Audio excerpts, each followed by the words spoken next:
नूरपुर के चौगान मैदान में पहली बार ऐतिहासिक विराट हिंदू सम्मेलन का भव्य आयोजन। नूरपुर के ऐतिहासिक चौगान मैदान में पहली बार विराट हिंदू सम्मेलन का भव्य आयोजन श्रद्धा और उत्साह के साथ संपन्न हुआ। सम्मेलन का शुभारंभ हवन यज्ञ व सुंदरकांड पाठ से हुआ, जिसमें वातावरण भक्तिमय बन गया। भगवान श्री राम भगवान की झांकियां आकर्षण का केंद्र रही। कार्यक्रम में सांसद डॉक्टर राजीव भारद्वाज, विधायक रणवीर सिंह निक्का सहित कई राजनीतिक व सामाजिक हस्तियां उपस्थित रही।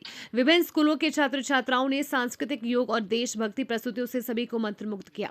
सम्मेलन ने हिंदू समाज की एकता, संस्कृति और सामाजिक समरसता का संदेश व्यक्त किया। नूरपुर से रघुनाथ शर्मा की रिपोर्ट।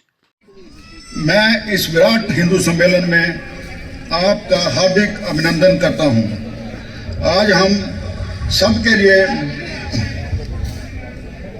बहुत ही सौभाग्य की बात है कि हम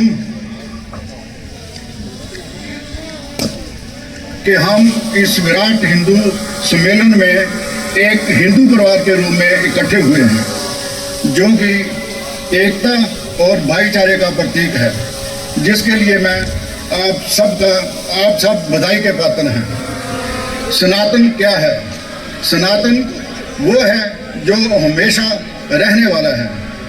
इसका ना कोई आदि है और ना अंत। सनातन का अर्थ है अटल सच्चाई, जीवन जीने की कला, जो मनुष्य को भगवान से जोड़ता है। ये संसार का सबसे पुराना धर्म है। हम सबको चाहिए जितना हो सके पुराना धर्म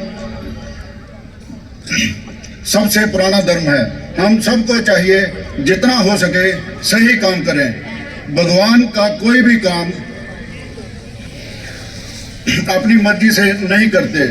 धर्म का कोई भी काम करने के लिए हिम्मत, धैर्य, अनुशासन, ईमानदारी, एकता और सेवा की भावना होनी चाहिए।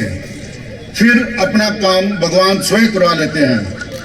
सनातन गलत करने की कभी भी प्रेरणा नहीं देता। श्रद्धेय स्वामी जी, नूरपुर के धर्म ध्वजा हाथ में लिए हुए आदरणीय देवेंद्र जी, आदरणीय अश्विनी जी, उपस्थित मातृशक्ति और सभी युवा वर्ग साथियों, ऐसे कार्यक्रमों में सबसे मुश्किल काम भाषण सुनना ही होता है। आप सबके मन में बस ये आ रहा भी कब भाषण खत्म हो, भाषण पिला कर न बुरे हाल कर दिए हैं, और कब हम खाना खाएं। ऐसी स्थिति सामान्यतः बनती है, और जो अंत में मुख्य वक्ता बुलाते हैं उसके समय तो स्थिति और ही हो जाती है, क्योंकि भूख अपने चरम पर होती है। क्योंकि पहले पेट पूजा फिर काम दूजा, ऐसा तो भारत में है ही है। तो अभी वैसी स्थिति है, पर अब इतनी दूर से बुलाए मुझे तो कुछ तो बोलना ही पड़ेगा। इस कार्यक्रम की 3 खूबियां जो मैंने देखी है। एक तो मैं कल से जब नूरपुर देख रहा हूं, पूरे भारत में 1 लाख से अधिक कार्यक्रम हो रहे हैं। इस तरह का एक ही अनूठा ही कार्यक्रम है। 46-47 संस्थाएं मिल करके कार्यक्रम कर रही हैं। जाति भेद से ऊपर उठ करके, राजनीति भेद से ऊपर उठ करके, सब प्रकार के भेदों से ऊपर उठ करके सब हिंदू के नाते इकट्ठे हुए, ये इस कार्यक्रम की एक विशेषता है। और 2 विशेषताएं यहां देखने को मिली इस कार्यक्रम स्थल पर। पता नहीं आप लोगों ने जब सुंदरकांड हो रहा था तब ध्यान दिया कि नहीं दिया, सुन रहे थे आप लोग। यहाँ माताएं बहनें सुंदरकांड का वाचन कर रही थी। एक छोटी सी बच्ची भी लगभग 1.25 घंटे से वहां बैठी थी। उसकी उम्र 3-4 साल 5 साल, इससे ज्यादा तो मुझे नहीं लगी। मैं उस बिटिया को देख रहा था, कितनी श्रद्धा भाव से 1 मिनट के लिए भी नहीं उठ रही थी। एक इस कार्यक्रम की ये विशेषता थी।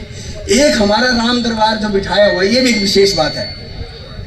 मैं आशीष जी से कहने लगा कि भाई इतनी तेज धूप है, राम दरबार को आपने 11 बजे बिठा दिया, धूप से विचलित तो नहीं हो जाएंगे? उनका भगवान राम ने 14 वर्ष का वनवास किया, इतना नहीं कर सकते?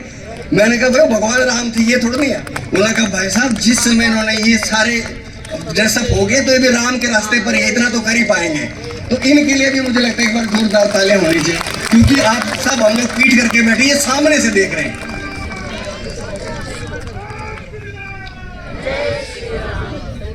एक घटना से अपनी बात शुरू करूंगा। एक माँ रखा गया है और हम समझने का प्रयास करेंगे कि यह संघ का कार्यक्रम है। हम समाज का चिंतन करते, मानवता हम सबको प्यारी, राष्ट्र धर्म ध्वजा उठाकर चमका देंगे दुनिया सारी। एक सूत्र में पिरो कर सत्य साधना है कर डारी। उसी सत्य से ना जाने क्यों आज अधर्मी बहुत तंग है। यही संग है हम सब इसके अभिन्न अंग हैं। ये हम सब ने अपने राष्ट्र और संस्कृति की रक्षा के लिए ये संघ की स्थापना हुई और उसके 100 वर्ष पूर्ण हुए। और हम राष्ट्र को समझने का प्रयास करें तो राष्ट्र 4 घटकों से मिलकर के बनता है। पहला होता है हमारी भूमि, भूमि पर रहने वाले लोग और लोगों का उस भूमि पर मालिकाना हक। ये 3 चीज ऐसे कहो ये शरीर है। और उस शरीर में जब तक आत्मा ना हो वो शरीर काम का नहीं होता। तो शरीर है ये 3 घटक और आत्माएं हमारी ये संस्कृति जिसके माध्यम से ये भारत सनातन संस्कृति के माध्यम से जाना जाता है। हम अपनी संस्कृति को समझने का प्रयास करें। आज हम अपनी संस्कृति को भूलते जा रहे हैं और संस्कृति को समझने का ये उत्तम समय है। हम जानेंगे कि जहां हमारी भूमि है, हमारे लोग हैं, उस पर मालिकाना हक है, लेकिन हमारी संस्कृति वहां नहीं है तो वो हमारे अंग नहीं रहे। जैसे आप देख सकते हो बांग्लादेश, पाकिस्तान, वहां वो अपनी भारत की ही भूमि है, वहां के लोग भी हैं और उन पर मालिकाना हक है, लेकिन वहां से हमारी संस्कृति को हटा दिया गया। इस कारण से आज वो हमारे अभिन्न अंग नहीं रहे। इसीलिए हमको समझना है कि हमारी जो संस्कृति है ये सबसे प्राचीन, सबसे महत्वपूर्ण और ये हमारी वैदिक सनातन संस्कृति है। ये वेदों की संस्कृति है और वेद में प्राणी मात्र के कल्याण के लिए कामना की जाती है। सर्वे भवन्तु सुखिनः, सर्वे सन्तु निरामया, सर्वे भद्राणि पश्यन्तु मां कश्चित् दुख भाव भवेत्। सब सुखी हो, कोई न हो दुखारी, सब हो निरोग भगवन धन धान्य के भंडारी। सब भद्र भाव देखें, सन्मार्ग के पथिक हो, दुखिया न कोई हो वह सृष्टि में प्राणधारी। तो ये सर्वे भवन्तु की संस्कृति है, ये संतों की संस्कृति है। लेकिन इस संतों की संस्कृति पर आज सेंटा ने कब्जा कर लिया है। आज हम विद्यालयों में देखते हैं, हम अपने बच्चों को सेंटा बना करके भेजते हैं।